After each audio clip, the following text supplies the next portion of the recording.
بسم اللہ الرحمن الرحیم اعوذ باللہ من الشیطان الرجیم بسم اللہ الرحمن الرحیم عزیز طلباء کرام، السلام علیکم ورحمۃ اللہ وبرکاتہ۔ امید ہے آپ سب خیر و عافیت سے ہوں گے۔ جواہر البلاغہ حصہ اول سبق نمبر 44، جیسا کہ آپ کے علم میں ہے کہ ہم تنبیہ سوم کے بارے میں بحث کر رہے ہیں۔ تنبیہ سوم ان ادوات استفہام کے بارے میں ہے، حمزہ اور حل کے علاوہ، جو طلب تصور کے لیے آتے ہیں، جو حقیقت میں اسماء ہیں۔ جملے میں ان ادوات کے ذریعے سے کسی اور چیز کے بارے میں سوال نہیں ہوتا، بلکہ خود انہی کا معنی مقصود ہوتا ہے، انہی کے معنی کے بارے میں سوال ہوتا ہے۔ ان میں سے کافی سارے ہو چکے ہیں، آج 3 جو رہتے ہیں، انا، کم اور ای، ان کے بارے میں گفتگو ہوگی۔ انا، اس کے 2 معنی ہیں، کبھی انا کیفا کا معنی دیتا ہے اور کبھی من اینا کے معنی میں ہوتا ہے۔ تو مقتضی حال اور اس حالت و سچویشن کے مطابق ہمیں پتہ چلے گا کہ انا کیفا کے معنی میں آیا ہے یا من اینا کے معنی میں آیا ہے۔ ایک اور ہے کم، کتنا کا لفظ جو ہم استعمال کرتے ہیں اردو میں، کتنا، کتنے۔ عربی میں اس کی جگہ کم کا لفظ استعمال ہوتا ہے۔ کم کا معنی کیا ہے؟ عدد مبہم کے مقدار کی تعین کے لیے کم کے ذریعے سوال ہوتا ہے۔ عربی میں عدد مبہم کے مقدار کی تعین، تعداد کے بارے میں اگر سوال ہو تو پھر کم کا استعمال ہوتا ہے۔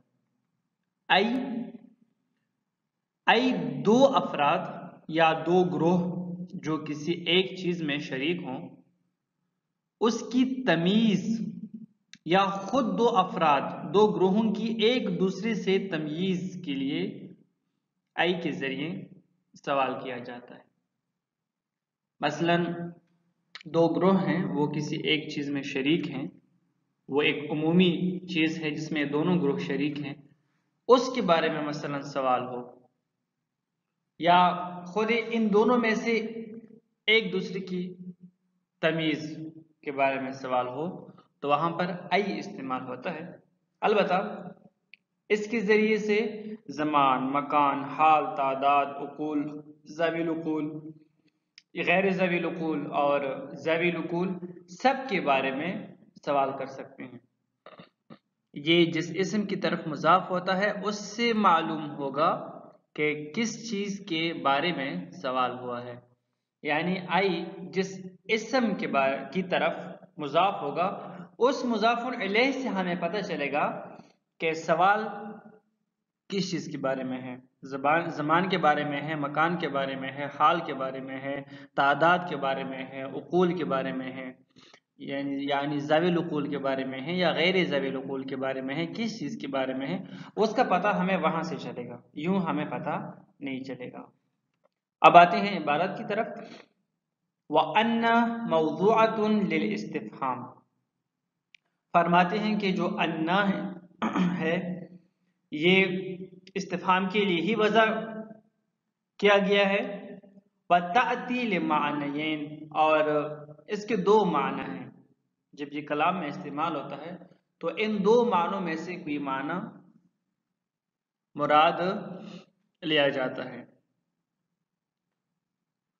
فَتَكُونُ بِمَعْنَ كَيْفَ، کبھی کبھار تو انا کیفا کے معنی میں ہوگا، کَقَوْلِهِ تَعَالَى، جس طرح خداوند تبارک و تعالی کا فرمانا ہے، اَنَّا يُحْيِي هَذِهِ اللَّهُ بَعْدَ مَوْتِهَا، سورۃ البقرہ آیت نمبر 259۔ اَنَّا يُحْيِي، یہاں پر اَنَّا يُحْيِي ہادہ اللہ یعنی خداوند تبارک و تعالی اس بستی کو کیسے، یعنی اس بستی کے رہنے والوں کو کیسے دوبارہ زندہ کرے گا۔ یہ اصل میں ایک طولانی آیت ہے سورۃ البقرہ کی، او کالذی مر علی قریۃ وہی خاویۃ علی عروشها قال انا یحیی ہذہ اللہ بعد موتها، یا اس شخص کی طرح جس کا ایک ایسی بستی سے گزر ہوا جو اپنی چھتوں کے بل گری ہوئی تھی، تو اس نے کہا اللہ اس اجڑی ہوئی آبادی کو مرنے کے بعد کس طرح دوبارہ زندگی بخشے گا۔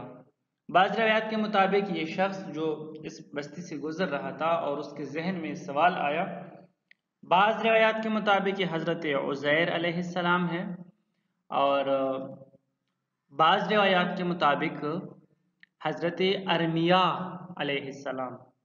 حضرت عزیر تقریباً 500 سال پہلے، حضرت عیسیٰ علیہ السلام سے 500 سال پہلے کی شخصیت ہیں، اور حضرت ارمیہ تقریباً 700 یا 800 سال پہلے کی شخصیت ہیں حضرت عیسیٰ علیہ السلام سے پہلے۔ تو اس کے ذہن میں یہ سوال آیا۔ البتہ امام صادق علیہ السلام، امام علی علیہ السلام اور ابن عباس سے جو روایت مروی ہے اس کے مطابق حضرت عزیر ہے، اور امام باقر علیہ السلام سے جو روایت مروی ہے اس کے مطابق حضرت ارمیہ ہیں۔ البتہ مجھے اس بارے میں کوئی ڈیٹیل نہیں ہے کہ ان میں سے اصح یا صحیح روایت کون سی ہے۔ باہر کے قرآن مجید نے اس پیغمبر کا یا اس شخص کا نام نہیں لیا۔ روایت میں ان دو افراد کا تذکرہ ملتا ہے، یا ان میں سے ایک ہے کہ جو اس بستی سے گزر رہے تھے، اور اس نے جب اس بستی کو دیکھا تو اس کے ذہن میں یہ سوال آیا۔ پھر ہوا یہ کہ اس کے ساتھ ایک گدا تھا اور ساتھ کچھ روٹی تھی۔ ہوا یہ کہ اللہ نے 100 برس تک اس یعنی ایسا نیند اس کے اوپر طاری کیا کہ وہ جو شخص تھے یا وہ جو نبی تھا وہ 100 برس تک سوئے رہے، اور جب دوبارہ اٹھے اور خداوند تبارک و تعالی نے اس سے پوچھا کہ آپ کتنی مدت تک سوئے رہے، تو اس نے جواب دیا کہ 1 دن یا مثلاً 2 دن تک میں سویا رہا۔ تو اللہ نے اسے فرمایا نہیں، آپ 100 برس تک سوئے رہے۔ پھر اس نے اپنے گدے کو دیکھا اور کھانے کو دیکھا، خدا کی نشانیوں کو دیکھا، پھر خدا نے اس کے سامنے ہی اس کے گدے کو دوبارہ مثلاً زندہ کیا اور اس کو دکھا دیا پریکٹیکلی کہ خداوند تبارک و تعالیٰ کس طرح مردوں کو زندہ کرتا ہے۔ تو انا یہاں پر کیفا کے معنی میں آیا ہے۔ انا یحیی یعنی کیف یحیی، ای کیف یحیی ہذہ اللہ بعد موتها، تکون بمعنی من اینا۔ کبھی کبھار انا من اینا کے معنی میں آتا ہے، کہاں سے، کقولہ تعالی قال یا مریم انا لک ھذا، یا مریم انا لک ھذا، اے مریم۔ حضرت زکریا اور حضرت یحییٰ علیہ السلام کی بات ہو رہی ہے اس آیت میں۔ جب حضرت یحییٰ علیہ السلام نے وہ پھل دیکھا یا وہ طعام دیکھا حضرت مریم کے قریب، تو پوچھا کہ اے مریم یہ کھانا تمہارے پاس کہاں سے آیا ہے؟ تو اس نے پھر جواب دیا کہ یہ تو اللہ تعالیٰ کی طرف سے ہے اور اسی ہی کی طرف سے آیا ہوا ہے۔ انا لک ھذا یعنی یہ کہاں سے ہے، کہاں سے یہ آیا، تیرے پاس سے کہاں سے آیا۔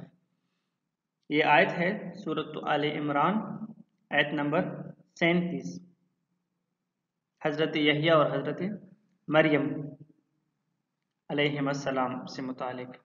اے من این لک ھذا، وکم موضوعۃ للاستفہام ویطلب بها تعیین عدد مبہم۔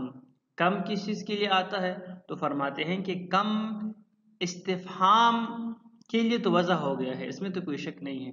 اب کس چیز کے لیے ہے؟ تو فرماتے ہیں کہ عدد مبہم کی تعین کے لیے، عدد مبہم کی تعین کرنا اگر مطلوب ہو متکلم کا تو وہاں پر وہ کم استعمال کرے گا، کقولہ تعالی، جس طرح کے خداوند تبارک و تعالی کا فرمانا ہے کم لبثتم، کم لبثتم، سورۃ الکہف آیت نمبر 19، کم لبثتم یعنی تم لوگ یہاں کتنی دیر رہے ہو۔ یہ اصحاب کہف کے بارے میں ہے، ان کا قصہ بیان ہو رہا ہے اس آیت میں، آیت نمبر 19 میں ایک طولانی آیت ہے۔ اصحاب کہف کا پورا ایک سورہ ہے سورۃ الکہف، تو اصحاب کہف کے بارے میں جو تفصیلات بیان ہوئے ہیں ان میں سے یہ بھی ہے کہ وہ غار میں چلے گئے تھے اور پھر سو گئے، خدا کی طرف سے ان کے اوپر ایک نیند غالب آ گئی اور ایک بہت بڑے عرصے تک، ایک لمبے عرصے تک سوئے رہے، اور جب اٹھے تو ان میں سے ایک نے دوسروں سے سوال کیا کہ آپ لوگ یہاں پر کتنے دن سوئے ہو، کب تک سوئے ہو؟ تو انہوں نے یہی کہا کہ 1 دن یا 2 دن تک ہی ہوئے ہوں گے ظاہر ہے، یا مثلا بس چند دن سوئے ہوں گے زیادہ سے زیادہ، یا چند لمحے چند گھنٹے سوئے ہوں گے۔ البتہ ان کو پتہ نہیں ہے کہ ان کو پتہ نہیں تھا کہ وہ کتنا بڑا عرصہ گزار چکے تھے۔ تو یہاں پر کم، کتنا، عدد مبہم کے بارے میں کہ ہم کتنے وقت مثلا سوئے ہیں، تم لوگ کتنے وقت سوئے ہو، تو اب پتہ نہیں ہے نا، عدد مبہم ہے تو اس بارے میں کم کے ذریعے سے سوال کیا گیا۔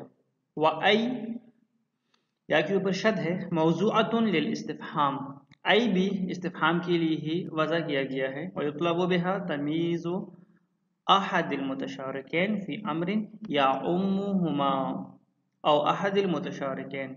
اب ای کے ذریعے سے فرماتے ہیں کہ طلب کیا جاتا ہے تمیز، ای کے ذریعے سے تمیز کیا جاتا ہے، تمیز طلب کیا جاتا ہے، دو تمیز احد المتشارکین فی امر یعمہما، یعنی دو پارٹنر، دو شریکوں کے درمیان تمیز کی جاتی ہے ایک ایسے امر میں کہ جس میں یہ دونوں شریک ہیں، وہ امر عام ہے اور اس میں یہ دونوں شریک ہیں، یا خود ان دو متشارکین کی تمیز کے لیے ای کو لایا جاتا ہے، کہ قولہ تعالی ای الفریقین خیر مقاما، سورۃ المریم آیت نمبر 73، ای الفریقین خیر مقاما یعنی دونوں فریقوں میں سے کون بہتر مقام پر فائز ہے۔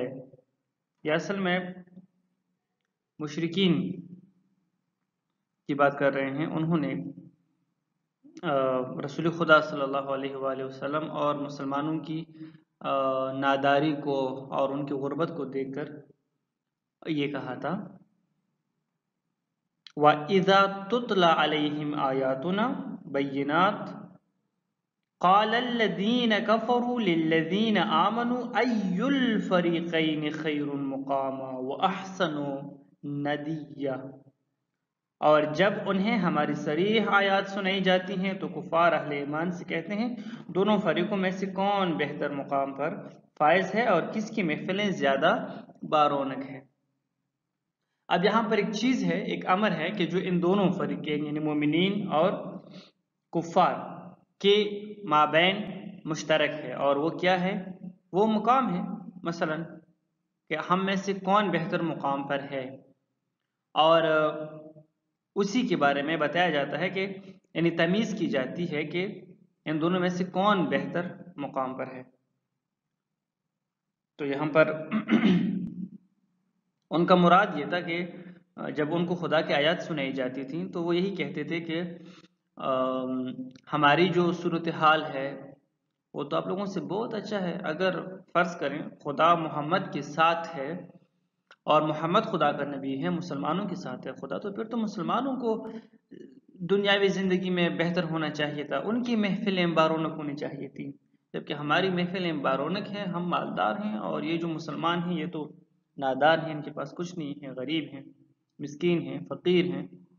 تو وہ یہی بتانا چاہتے ہیں اس آیت میں، اور مشرکین نے، کفار نے یہی سوال کیا کہ ای الفریقین خیر مقاما و احسن ندیا، دونوں فریقوں میں سے کون بہتر مقام پر فائز ہے. تو یہاں پر احد المتشارکین جو ہے وہ ایک، یعنی مقام و مرتبہ تو ہے اس میں تو دونوں شامل ہیں، وہ تو عام ہے نا، اس مقام و مرتبہ تو دونوں کے لیے ہے، وہ تو عام ہے.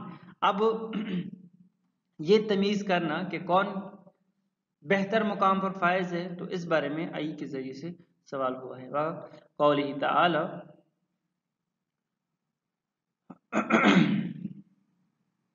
للجن، وقوله تعالی خطابا للجن والانس فبأي آلاء ربكما تكذبان، سورۃ الرحمن. یہاں پر جن و انس کی بات ہو رہی ہے، سورۃ الرحمن آیت نمبر 13. فبأي آلاء ربكما تكذبان، پس اے جن و انس تم دونوں اپنے رب کی کس نعمت کو جھٹلاؤ گے. تو یہاں پر جن و انس کی بات ہو رہی ہے کہ جن و انس میں سے یہ تمیز دی جا رہی ہے کہ آپ دونوں میں سے کون ہیں جو خداوند تبارک و تعالیٰ کی نعمتوں کو جھٹلائے. تو یہاں پر ہم دیکھتے ہیں کہ جن ایک گروہ ہے اور انس دوسرا گروہ ہے، اور یہ آپس میں بذات خود یعنی شریک ہیں، اور ان میں سے تمیز کی جا رہی ہے کہ ان میں سے کون سا گروہ خدا کی نعمتوں کو جھٹلائے.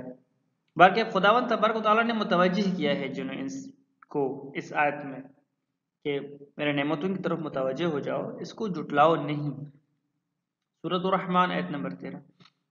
وَيُسْأَلُ بِهَا عَنِ الزَّمَانِ وَالْمَكَانِ وَالْحَالِ وَالْعَدَدِ وَالْعَاقِلِ وَغَيْرِهِ عَلَى حَسْبِ مَا تُضَافُ إِلَيْهِ وَلِذَا تُؤْخَذُ مَعْنَاهَا مِمَّا تُضَافُ إِلَيْهِ فَإِنْ أُضِيفَتْ إِلَى مَا تُفِيدُهُ مَا أُخِذَتْ حُكْمُهَا وَإِنْ أُضِيفَتْ إِلَى مَا تُفِيدُهُ مَتَى أَوْ كَيْفَ أَوْ غیرها من الادوات السابقة اخذت معناها. یہاں پر یہ بتانا چاہتے ہیں کہ ای کے ذریعے سے زمان، مکان، حال، عدد، ذوی العقول، غیر ذوی العقول سب کے بارے میں سوال کیا جا سکتا ہے، کوئی مسئلہ نہیں ہے. جس کی طرف بھی اضافہ ہو جاتا ہے تو اسی کو دیکھتے ہوئے مقتضی حال کے مطابق اس کا معنی جو ہے وہ لیا جاتا ہے جس کی طرف اضافہ ہوا ہے. اب اگر یہ ماں کی طرف اضافہ ہوتا ہے تو اس کا حکم اس کے اوپر آئے گا اور اسی کا معنی آئے گا. اور اگر یہ مثلا ایک ایسے اسم کی طرف اضافہ ہوتا ہے کہ مثلا وہ مکان ہے، فرض کریں کہ جہاں پر متا کو آنا چاہیے تھا، تو یہ وہی معنی دے گا اور اسی کی جگہ پر آئے گا، اسی کا حکم اس کے اوپر آئے گا.